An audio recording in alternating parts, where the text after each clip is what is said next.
ની જે દુર્ઘટના બની છે એ અતિશય કમનસીબ ઘટના છે. અનેક લોકોએ પોતાના આત્મીયજનો સ્વજનો ગુમાવ્યા છે.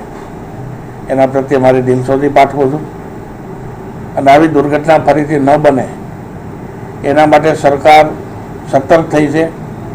સતર્ક થઈને એક ઉચ્ચ કક્ષાની સીટની રચના પણ કરી દીધી છે અને મારી દ્રષ્ટિએ આજે સીટ જે પ્રકારે કાર્યવાહી કરી રહી છે, જે પ્રકારે એક્શન લઈ રહી છે એ યોગ્ય દિશામાં છે અને આવતા દિવસોમાં જે કોઈ એમાં આવશે એને સરકાર પણ છોડશે નહીં એવા મક્કમ નિર્ધાર સાથે આ સીટની રચના થઈ છે ને સીટ એ રીતે કામ કરી રહી છે. આવતા દિવસોમાં આના કારણે માત્ર રાજકોટના એક બનાવના કારણે સમગ્ર રાજ્યની અંદર આવી જે પ્રકારની જ્યાં અસુવિધાઓ કે ઉપલબ્ધિઓ નહોતી એની પણ તપાસ થઈ રહી છે અને જ્યાં પણ આવશ્યકતા વગરની મંજૂરી આપ્યા વગરના આવા કોઈ પણ કામ ચાલતા હોય એને સીલ પણ કરી દેવામાં આવ્યા છે અને અનેક જગ્યાએ ફાયર એનઓસી અને બાકીના સાધનોની જે વ્યવસ્થા નથી એમને પણ નોટિસો આપીને કાર્યવાહી શરૂ થઈ ગઈ છે અને મને લાગે છે કે સરકાર સક્રિયતાથી અને યોગ્ય દિશામાં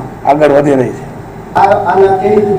કોઈ પણ જગ્યાએ મારી ગેરરીતિમાં કોઈ જગ્યાએ નામ આવશે તો ગોવિંદ પટેલ જદી નહીં હોય.